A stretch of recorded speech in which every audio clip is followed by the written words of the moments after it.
Tuhan Allah Bapa kami yang bertahta dalam kerajaan surga, kami mengucap syukur kalau pada sore hari ini kami boleh datang, boleh memuji Tuhan, dan sebentar kami akan mendengar firman Tuhan dan berdoa.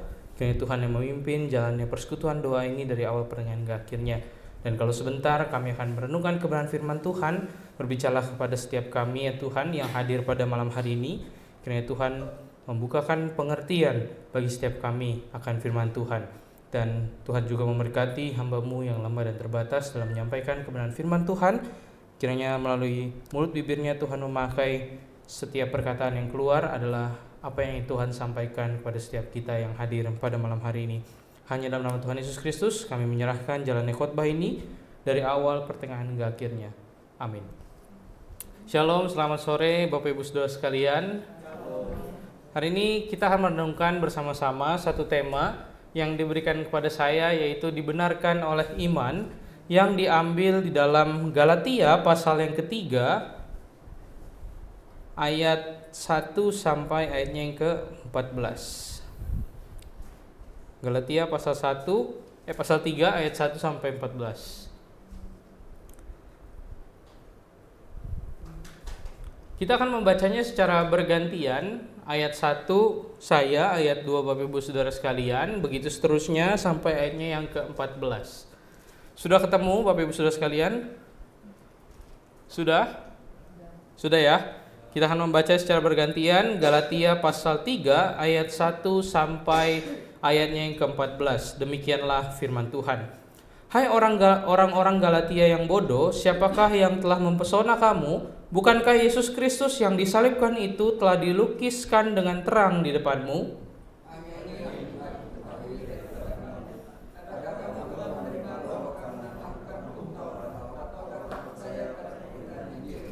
Apakah kamu sebodoh itu? Kamu telah memulai dengan roh, maukah kamu sekarang mengakhirinya di dalam daging?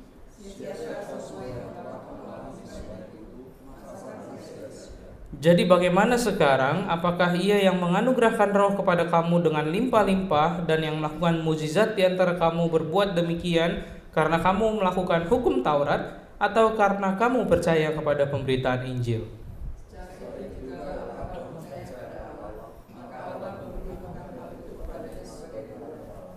Jadi kamu lihat bahwa mereka yang hidup dari iman, mereka itulah anak-anak Abraham.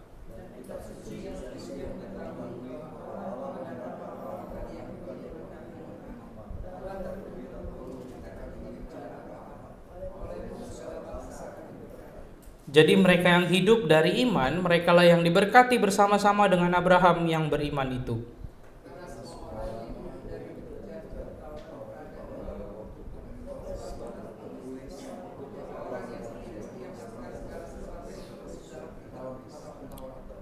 Dan bahwa tidak ada orang yang dibenarkan di hadapan Allah karena melakukan hukum Taurat adalah jelas, karena orang yang benar akan hidup oleh iman.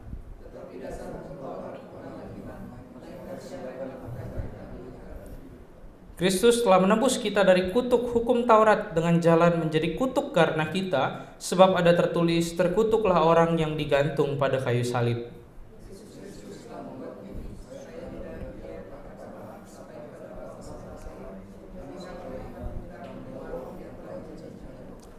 Ya, sedemikian jauh pembacaan firman Tuhan. Berbahagialah setiap kita yang membaca, merenungkan, dan mengerti dan melakukan kebenaran firman Tuhan.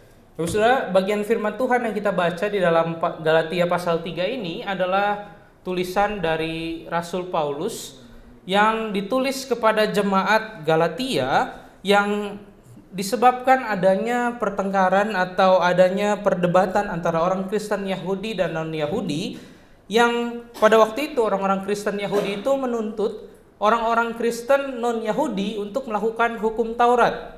Nah, misalnya orang-orang Kristen Yahudi ini menuntut mereka untuk sunat, mereka untuk makan makanan halal dan lain-lain sebagainya begitu, yang ada di dalam hukum Taurat begitu.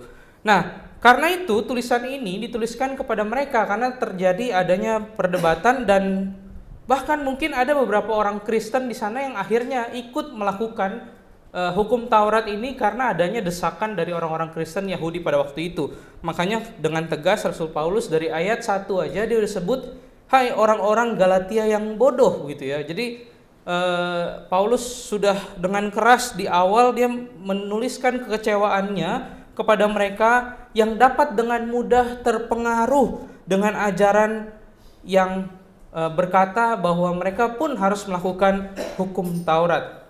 Nah, tetapi kalau sampai hari ini kita bisa membaca surat ini, artinya memang pada kenyataannya ada orang-orang waktu itu yang mengikuti ajaran ini yang dikatakan oleh Rasul Paulus sebagai ajaran lain begitu, yang bukan Injil begitu. Nah, teguran Rasul Paulus ini ditujukan kepada mereka yang berpindah dari pemahaman bahwa dibenarkan oleh Injil, diselamatkan hanya karena iman, tapi mereka berubah menjadi seseorang yang percaya mereka pun perlu hidup dan melakukan hukum Taurat. Tetapi teguran Rasul Paulus ini bukan hanya teguran kepada jemaat Galatia, tapi ini juga adalah teguran kepada setiap kita yang seringkali tanpa sadar kita melakukan dan berpikir mungkin ya, bahwa kita harus melakukan sesuatu yang hebat, kita harus melakukan hal yang spektakuler agar kita dibenarkan atau kita diselamatkan. Saya ingin mengajak kita merenungkan ayatnya yang pertama sampai ayatnya yang kelima. Saya memberi judul pada bagian yang ini, dibenarkan oleh iman bukan oleh perbuatan. Bapak-Saudara sekalian, hal pertama yang perlu kita perhatikan dari teguran Rasul Paulus terhadap orang-orang yang berpindah hati kepada Injil yang lain itu adalah Rasul Paulus menegaskan bahwa kita itu dibenarkan hanya karena iman dan bukan karena perbuatan atau bukan karena melakukan hukum Taurat begitu. Jadi standar yang dibenarkan atau standar supaya orang dibenarkan atau diselamatkan itu bukan karena dia berhasil melakukan semua hukum Taurat, tetapi standarnya adalah ketika dia beriman gitu. Nah, kalau di dalam Galatia ayat 1 sampai 5 ini dikatakan, apakah setelah semua hal yang terjadi, mukjizat, anugerah, apapun yang terlihat di depan matamu itu, tapi tiba-tiba ada seseorang yang menawarkan hal lain begitu, bahwa kamu juga harus melakukan hukum Taurat, kamu juga sebagai orang Kristen harus disunat, kamu harus melakukan hari Sabat dan tidak makan makanan haram dan lain sebagainya yang tercatat di dalam kitab Taurat. Mengapa mereka dengan mudah berpindah dan percaya begitu? Dan Rasul Paulus dari ayat yang 1 sampai 5 ini sedang mencoba menyadarkan mereka kembali bahwa pembenaran itu bukan didapat karena mereka berhasil melakukan hukum Taurat, tetapi karena mereka memiliki iman. Saudara sekalian, ketika saya SMA, saya itu pernah ikut satu komsel yang isinya tentu teman-teman SMA saya begitu ya. Nah, singkat cerita, saya sudah tidak pernah datang lagi ke komsel itu begitu. Nah, mungkin saya juga sudah pernah cerita begitu ya, alasannya kenapa saya tidak datang lagi begitu, karena mereka di satu komsel itu mereka berbahasa roh, teriak-teriak, bahkan sampai tetangga terganggu, sampai ditanya sama Hansip begitu ya, ada apa ini katanya, teriak-teriak begitu. Nah, semenjak momen itu saya tidak pernah datang lagi karena bagi saya ini sudah tidak beres begitu ya. Nah, tetapi meskipun demikian, saya tidak memusuhi mereka, saya masih menjaga relasi saya dengan mereka. Dan bahkan ketika saya sudah masuk saat pun, saya pernah satu kali diundang mereka untuk jadi pembicara, untuk membawakan tema di komsel mereka begitu. Nah, mendapat kesempatan seperti itu, saya merasa saya perlu mengangkat satu tema tentang keselamatan begitu, karena saya melihat hal ini yang seringkali berbeda ketika saya ikut komsel dengan mereka begitu. Nah, ketika saya membawakan tema tentang keselamatan dan kita hanya dibenarkan atau diselamatkan hanya karena iman, saya merasa ini hal yang cukup penting perlu saya sampaikan bagi komsel saya yang dulu itu, karena setiap kali kami komsel, kami selalu sharing tentang, waduh saya kurang baik di hadapan Tuhan, saya kurang layak di hadapan Tuhan. Kalau mereka men-sharingkan sesuatu yang baik pun isinya adalah pencapaian begitu. Sekarang saya adalah ketua remaja, sekarang saya ini adalah ini, dan saya sudah membantu ini, saya sudah membantu itu, dan lain-lain sebagainya begitu.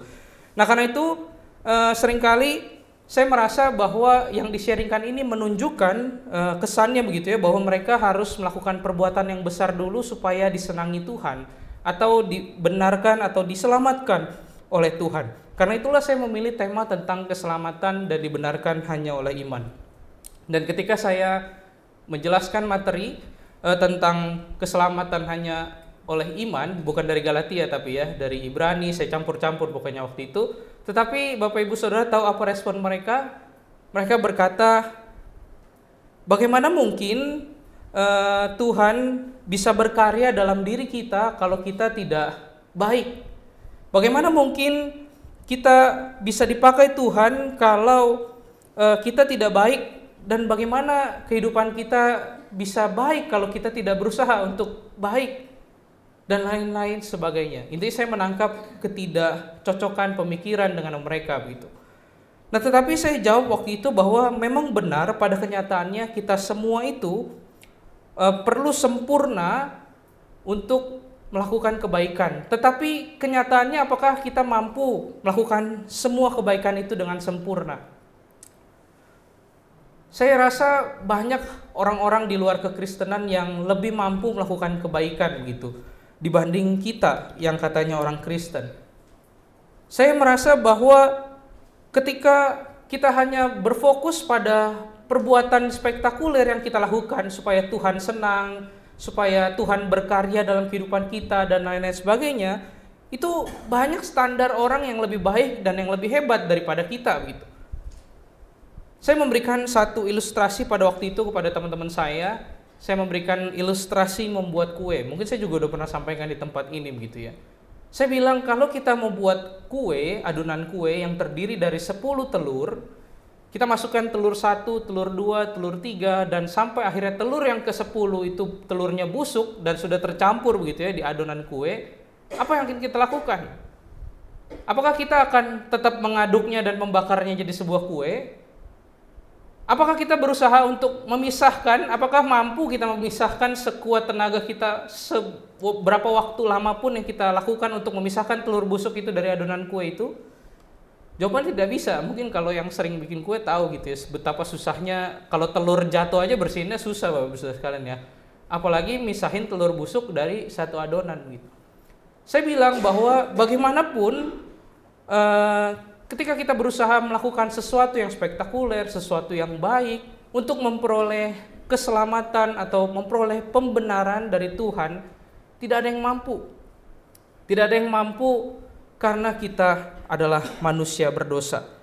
Karena itu Alkitab dengan fair menyatakan bahwa kita sebagai manusia tidak akan mampu melakukan perbuatan baik. Dan karena itu Alkitab dengan fair mengatakan bahwa Allah lah yang akan membantu kita dengan anugerahnya yang besar, yang akan menyelamatkan kita, membenarkan kita. Dan hanya karena iman, karena kita percaya kepada Allah yang akan membenarkan saya, yang akan menyelamatkan saya, karena itu sajalah kita akan memperoleh keselamatan. Saudara, mungkin secara manusia sebagai orang percaya seringkali tanpa sadar kita berpikir demikian. Seperti teman-teman saya begitu. Aduh, saya masih banyak dosa. Aduh, saya harus baik dulu nih supaya layak di hadapan Tuhan, supaya saya diselamatkan, supaya Tuhan senang dan lain-lain sebagainya. Benar, Bapak Saudara sekalian. Tetapi itu bukan patokan utamanya. Dan Rasul Paulus pun menegur hal ini, tidak hanya menegur jemaat Galatia yang berubah percaya kepada mereka harus melakukan hukum Taurat dulu untuk memperoleh keselamatan dan kebenaran, tapi ini juga menegur setiap kita yang percaya demikian. Dan karena itulah definisi orang yang dibenarkan oleh iman adalah orang yang percaya bahwa Yesus yang menyempurnakan kehidupan kita, yang membenarkan kita, yang menyelamatkan kita. Meskipun di satu sisi kita tahu bahwa kita tidak mampu melakukan yang baik sepenuhnya, atau tidak mampu melakukan hukum Taurat sepenuhnya dengan sempurna. Kalau kita berbicara tentang dibenarkan karena iman atau diselamatkan oleh iman, kita perlu tahu terlebih dahulu apa itu iman, Bapak Saudara sekalian. Menurut kitab Ibrani pasal 11 ayat 1, kita tentu seringkali mengutip bagian firman Tuhan ini begitu ya ketika berbicara tentang iman. Iman adalah dasar dari segala sesuatu yang kita harapkan dan bukti dari segala sesuatu yang tidak kita lihat. Ini definisi yang seringkali dipakai tentang iman gitu. Nah, kalau di dalam Galatia pasal 3 ini yang kita renungkan hari ini, iman yang dimaksud Rasul Paulus ini adalah lebih ke keyakinan atau kepercayaan bahwa pengorbanan Yesus di atas kayu salib itu cukup dan tidak perlu ada tambahan-tambahannya lagi. Kata iman yang Rasul Paulus coba tunjukkan di dalam kitab Galatia pasal 3 ini adalah dia mau menunjukkan bahwa iman itu adalah kita percaya, yakin bahwa pengorbanan Yesus di atas kayu salib, dan kita percaya bahwa Yesus sudah mengorbankan dirinya bagi saya dan kita semua, itulah yang membenarkan kita dan menyelamatkan kita. Tapi sebenarnya kalau ditarik dalam kehidupan kita sehari-hari, Bapak Saudara sekalian, kita itu sebenarnya sudah sering melakukan yang namanya iman. Iman itu kalau di dalam kehidupan kita sehari-hari, sadar tidak sadar sebenarnya kita sudah lakukan. Misalnya, ketika tadi Bapak Ibu Saudara datang duduk di atas kursi begitu. Apakah Bapak Ibu Saudara ngecek dulu kursinya, digoyang-goyangin dulu, dilihat dulu dia mengok atau tidak? Enggak ya?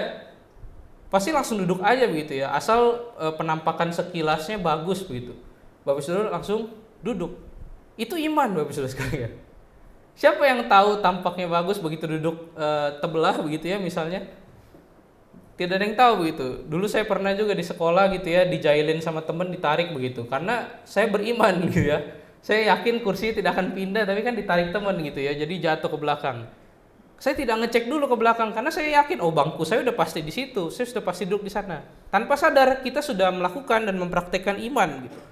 Atau misalnya ketika Bapak Ibu Saudara keluar dari rumah, misalnya tadi untuk datang ke tempat ini, keluar dari dari rumah, apakah Bapak Ibu Saudara menjamin begitu, bukan takut-nakutin ya, tapi apakah Bapak Ibu Saudara jamin begitu ketika keluar bisa sampai selamat dengan selamat di gereja ini? Tidak ada yang tahu begitu. Dan ketika Bapak Ibu Saudara melangkah keluar dari rumah, Bapak Ibu Saudara sedang melakukan yang namanya iman. Ketika Bapak Ibu Saudara sedang naik bus, naik pesawat yang tidak kenal supirnya, atau mungkin kalau ada yang kenal dengan supir busnya pun ya tetap aja bukan Bapak Ibu Saudara yang bawa begitu ya. Kalau naik pesawat, Bapak Ibu Saudara tidak kenal pilotnya, Bapak Ibu Saudara tetap naik dan tetap beriman bahwa pesawat yang saya tumpangi akan sampai dengan selamat di tempat yang menjadi tujuannya begitu. Karena itu tanpa sadar sebenarnya dalam kehidupan kita banyak mempraktekkan tentang iman atau contoh-contoh iman yang kita tidak sadari begitu. Tetapi pertanyaannya, mengapa ketika berbicara tentang diselamatkan hanya karena iman atau dibenarkan hanya oleh iman, kita seringkali merasa ragu. Kenapa seringkali ketika berbicara tentang kamu diselamatkan hanya karena iman, kita merasa kayak, kok bisa begitu ya? Bapak Saudara, perbuatan baik, melakukan hukum Taurat, apapun itu, selain dari iman bahwa kita percaya bahwa Yesus telah menyelamatkan kita, membenarkan kita, dan memberikan kita kehidupan yang kekal, tidak akan menyelamatkan. Karena itu standar perbuatan baik atau hal-hal lainnya itu kita lakukan bukan sebagai standar untuk mendapat kebenaran ataupun mendapat keselamatan, tetapi sebagai respon bahwa kita telah menerima anugerah dari Tuhan yang begitu besar. Jadi perbuatan baik yang kita lakukan itu harus, tapi bukan sebagai tujuan utamanya, bukan sebagai aksi utamanya, tetapi sebagai ungkapan rasa syukur dan tanggung jawab bahwa Tuhan telah terlebih dahulu membenarkan kita dan menyelamatkan kita. Berikutnya Bapak Saudara sekalian, di ayat yang ke-6 sampai 9, Rasul Paulus berkata dan mencontohkan Abraham yang hidup dibenarkan oleh iman. Di ayat yang ke-6 sampai 9 dikatakan, secara itu jugalah Abraham percaya kepada Allah, maka Allah memperhitungkan hal itu kepadanya sebagai kebenaran. Jadi kamu lihat bahwa mereka yang hidup dari iman, mereka itulah anak-anak Abraham, dan seterusnya dan seterusnya. Bapak Saudara, melalui bagian ini Rasul Paulus menyadarkan kepada mereka bahwa Abraham, sosok yang sangat dikenal oleh orang-orang Yahudi pada waktu itu, sosok yang orang-orang Yahudi pada waktu itu mungkin langsung tahu, dan sekarang pun mungkin tahu begitu ya, siapa itu Abraham, kisahnya bagaimana, dan penjelasan mengenai Abraham yang dibenarkan oleh karena iman ini udah jadi makanan sehari-hari mereka mungkin ya. yang diceritakan turun-temurun, diceritakan ke anak cucu mereka. Dan ketika Rasul Paulus mengingatkan kembali kisah Abraham yang dibenarkan oleh iman, Rasul Paulus secara tidak sadar mau menunjukkan kembali atau merecall kembali pemahaman itu, bahwa Abraham adalah salah satu contoh orang yang dibenarkan karena iman, tapi bukan karena melakukan hukum Taurat. Jadi ketika kita melihat Abraham percaya dengan janji Tuhan bahwa oleh keturunanmu semua bangsa akan mendapat berkat, Abraham percaya pada waktu itu, dan karena itulah Allah memberkati Abraham, Allah memilih Abraham melalui keturunannya dan lain-lain sebagainya. Karena itulah Abraham dipakai oleh Rasul Paulus dalam contoh ini. Sekaligus untuk mengingatkan mereka orang-orang Kristen Yahudi pada waktu itu bahwa Abraham loh, sosok yang mungkin paling kamu kenal, dia dibenarkan Allah karena iman, bukan karena dia telah melakukan hukum Taurat. Dan karena itu juga kita bisa melihat bahwa dibenarkan oleh iman ini adalah rancangan Allah sejak semula. Allah berencana bahwa setiap orang yang hidup oleh iman akan dipersatukan sebagai satu keluarga Allah. Karena tadi janji Allah adalah melalui keturunanmu semua bangsa akan mendapat berkat. Jadi sebenarnya ini adalah rencana Allah begitu. Makanya Rasul Paulus berkata bahwa setiap kita yang hidup oleh iman adalah anak-anak Abraham gitu ya. Jadi dipersatukan dari iman. Karena itu, kalau kita baca bahkan di dalam Roma pasal 7-8, kita akan melihat pandangan Rasul Paulus yang berpendapat bahwa hukum Taurat itu diberikan Allah justru jauh setelah peristiwa Abraham disebut bapak beriman gitu ya. Dan hal ini menunjukkan bagi Paulus bahwa sebenarnya hukum Taurat itu adalah hal yang sementara yang mau Tuhan berikan kepada umatnya sampai digenapi oleh Tuhan Yesus Kristus ketika ia mati di atas kayu salib. Jadi menurut Rasul Paulus, kalau kita baca secara lengkap di Roma pasal 7-8, kita akan menemukan bahwa Rasul Paulus berpendapat bahwa hukum Taurat aja diberikan jauh setelah Bapak Abraham itu dibenarkan oleh iman karena dia percaya kepada Allah begitu. Karena itu ini adalah satu hukum yang diberikan secara sementara sampai nantinya akan digenapi oleh Tuhan Yesus Kristus di atas kayu salib. Bapak Saudara, beberapa waktu yang lalu ketika saya pelayanan di sekolah informatika di Tangerang, saya datang ke sana begitu ya, saya khotbah dan sharing firman Tuhan tentang menjadi dampak temanya waktu itu. Dan kemudian setelah selesai saya mengajak mereka untuk diskusi begitu. Saya buka sharing dan tanya jawab gitu. Saya mulai sesi itu dengan pertanyaan, jadi menurutmu bagaimana cara kita sebagai orang percaya berdampak bagi dunia ini? Saya membuka pertanyaan dengan itu.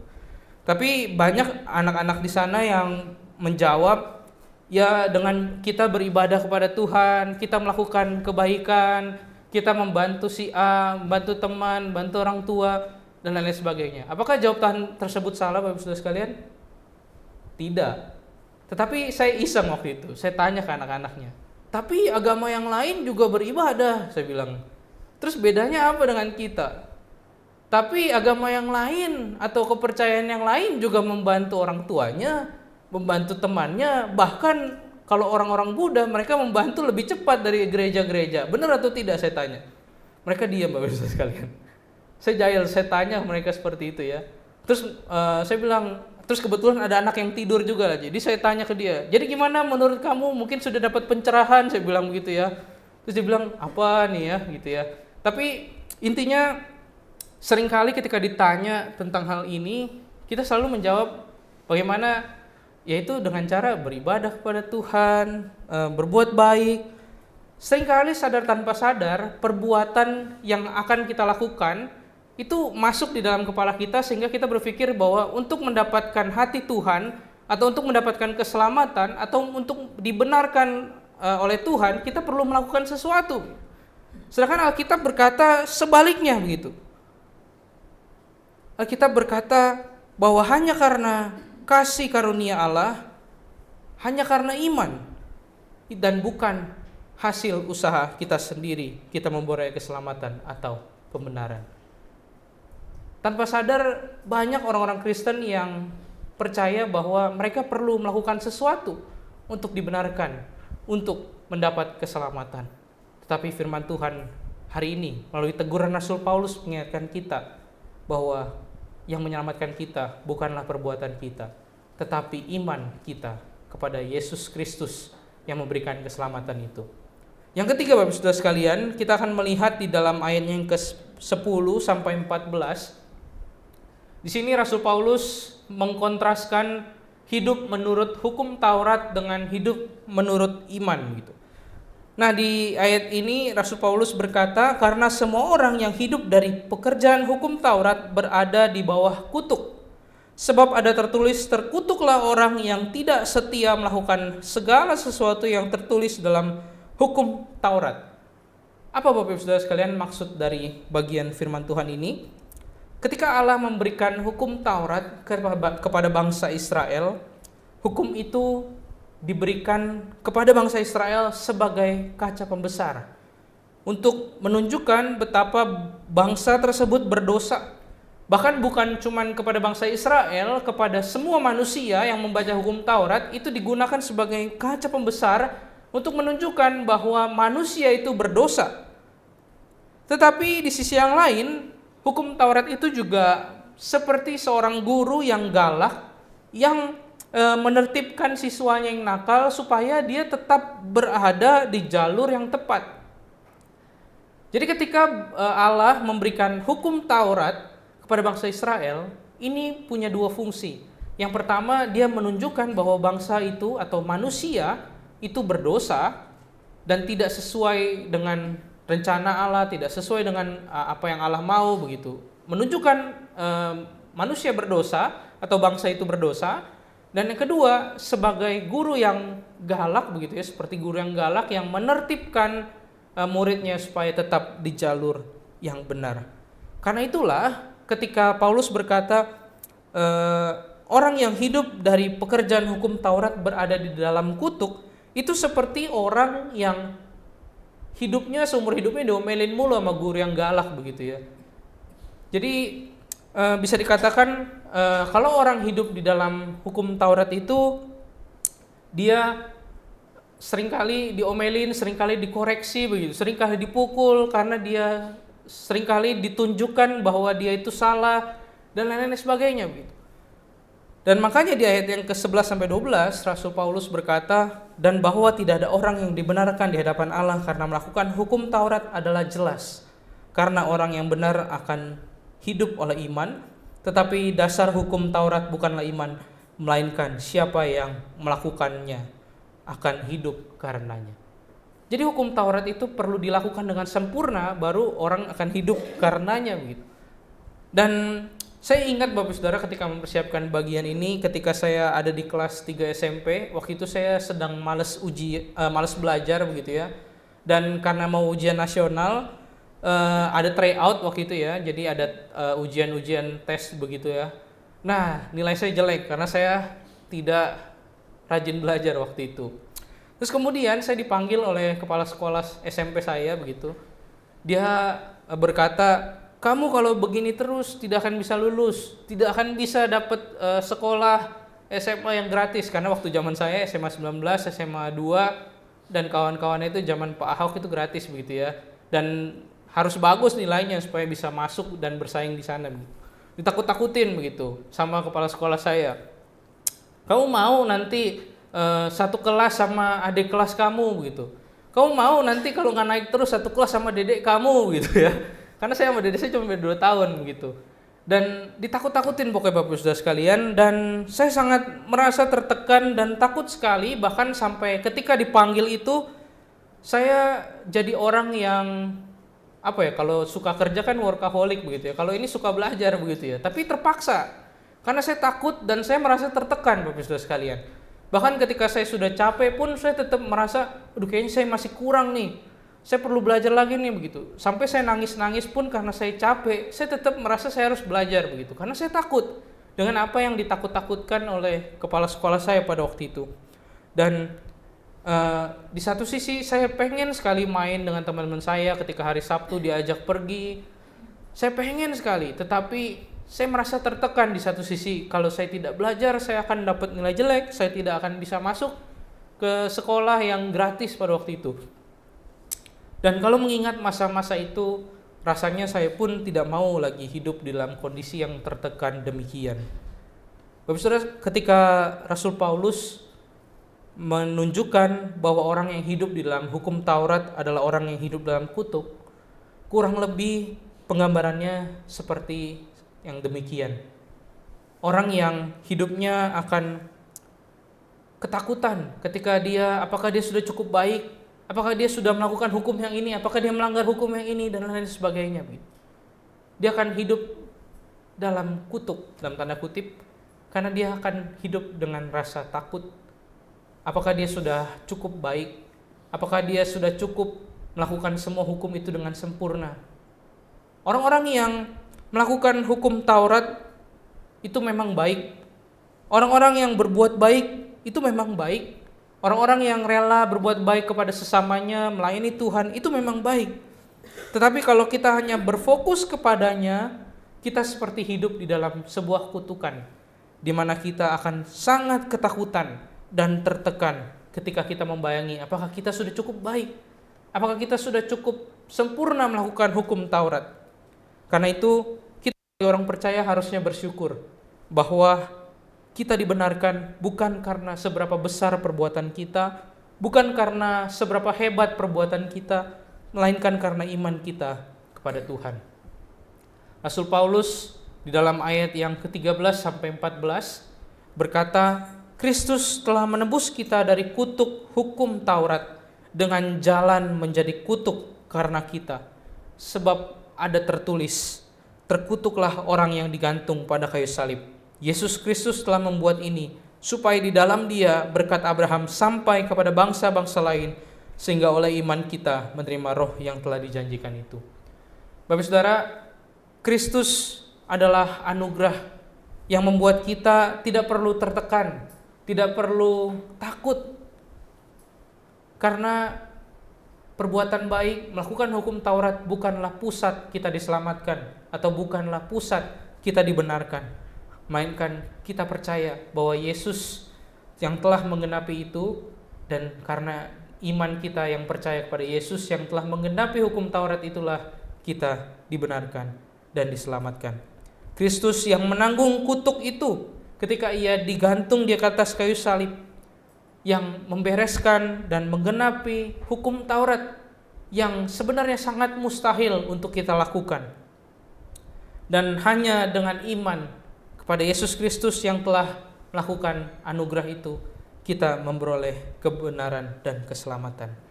Saya akan menutup sebuah khotbah ini dengan sebuah kisah. Ketika saya SMA itu, saya juga punya teman-teman dari agama-agama lain begitu ya. Dan waktu itu saya dengan teman-teman saya itu sering diskusi sampai berbincang-bincang tentang agama kami masing-masing begitu. Nah, sebagai anak muda, waktu itu kami berbincang dengan kesepakatan bahwa tidak boleh ada yang tersinggung, tidak boleh ada yang marah begitu ya. Dan di diskusi tersebut kami berbicara tentang banyak hal, sampai kami berbicara dengan apa kita bisa masuk ke sorga begitu intinya. Jadi kami bertanya jawab sesama beda agama begitu ya. Kalau di agama kamu gimana cara masuk surga? Begitulah singkatnya begitu pertanyaannya ya. Nah, terus kemudian ketika giliran saya menjelaskan bagian ini juga begitu. Karena meskipun saya masih SMA, di pemuda remaja juga sering begitu ya, tema komsel tentang kamu dibenarkan karena iman, kamu diselamatkan karena iman, bukan karena perbuatan. Maka waktu ditanya tentang hal itu, saya menjawab dengan gampang, gimana cara masuk surga di kekristenan, yaitu dengan hanya karena iman dan bukan karena perbuatan. Terus karena saya jawab begitu, teman-teman saya mungkin tidak sengaja begitu ya, dia keceplosan Bapak Saudara. Dia bilang, hah bisa gitu? Terus karena saya waktu itu belum banyak belajar tentang firman Tuhan juga, belum banyak belajar tentang Alkitab, Ketika teman saya keceplosan, hah kok bisa gitu? Saya jadi ragu justru dengan iman saya tiba-tiba. Saya bilang, iya ya, kok bisa gitu ya? Saya bilang kok kayaknya enak begitu ya. Dan ya singkat cerita akhirnya saya tanya dengan hamba Tuhan di gereja saya berdiskusi dan lain-lain sebagainya. Tetapi ketika mengingat kembali proses itu, saya menyadari bahwa memang lebih mudah begitu ya rasanya kalau kita merasa bahwa kita perlu melakukan sesuatu supaya kita memperoleh keselamatan, atau kita perlu melakukan sesuatu supaya kita dibenarkan oleh Tuhan. Rasanya lebih adil mungkin. Tetapi inilah faktanya, sepanjang buku Alkitab itu menjelaskan bahwa kita mau melakukan apapun kita tidak mampu menyelamatkan diri kita sendiri. Hanya Allah lah yang beranugerah, yang mau menyelamatkan kita. Dan hanya karena iman kita kepada Allah yang mau menyelamatkan kita itu kita diselamatkan. Tidak lebih dan tidak kurang. Karena itu Bapak Saudara sekalian, ketika berbicara tentang melakukan hukum Taurat, berbuat baik, itu bukanlah fokus kita untuk memperoleh pembenaran, atau bukanlah fokus kita untuk memperoleh keselamatan. Tapi itu adalah respon atas rasa syukur bahwa Allah telah menyelamatkan kita. Bapak Saudara yang hadir pada malam hari ini, apakah engkau bersyukur kalau Kristus telah mati menggantikanmu? Dan apakah engkau bersyukur kalau iman adalah satu-satunya jalan engkau dan saya dibenarkan di hadapan Tuhan? Apakah engkau sudah sungguh-sungguh percaya bahwa hanya imanmu yang menyelamatkanmu, bukan perbuatanmu? Mari kita bersatu dalam doa. Tuhan Allah Bapa kami yang bertahta dalam kerajaan surga, kami mengucap syukur kalau malam hari ini Tuhan menegur kami, Tuhan menasihati kami, dan Tuhan mengubah kehidupan kami sesuai dengan kehendak Tuhan. Kami mengucap syukur kalau Tuhan mengingatkan kami kembali bahwa kami diselamatkan, dibenarkan hanya karena iman. Iman kepada Yesus Kristus yang menyelamatkan kami, menggantikan kami di atas kayu salib. Kami sungguh mengucap syukur Tuhan. Kalau kami dalam kehidupan kami seringkali lupa tentang hal ini, ampuni kami Tuhan. Dan ingatkan kami terus-menerus bahwa kami sungguh punya Allah yang beranugerah dan penuh belas kasihan, yang menyelamatkan kami, menggantikan kami di atas kayu salib. Hanya dalam nama Tuhan Yesus Kristus kami berdoa dan mengucap syukur. Amin.